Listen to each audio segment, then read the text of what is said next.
Here we have our programs in X colon and transform related files in Y colon in DOSBox. Let us check how to get the machine code of your program. Here our transform files are mounted to Y colon and our program is mounted to H colon in DOSBox. Now we are in our program folder in X drive. Let us translate our program. For that, y colon slash transform or file name add.asm. We have to add an option -l. Okay, see the program folder. The new files are being created there. Okay, let us check it. Okay, you can see a file add.lst here. Okay, let us do dir.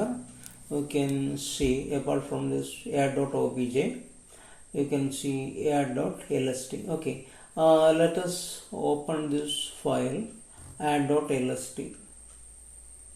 So here you can see the first executable instruction is move al, 01. Its code is B001, 2 bytes. See, this is the IP content. Initially it was 0. When this program, since it takes 2 bytes,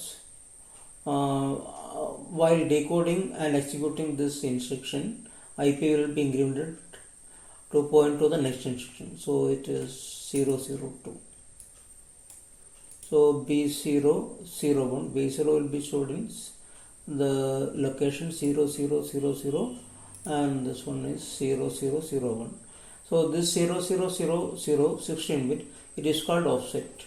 This IP register works in association with CS register. So the total address will be CS content : 0000,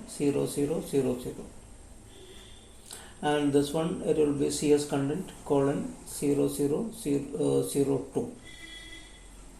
And this way in segmentation we specify the address. From these values 8086 generate the 20-bit address.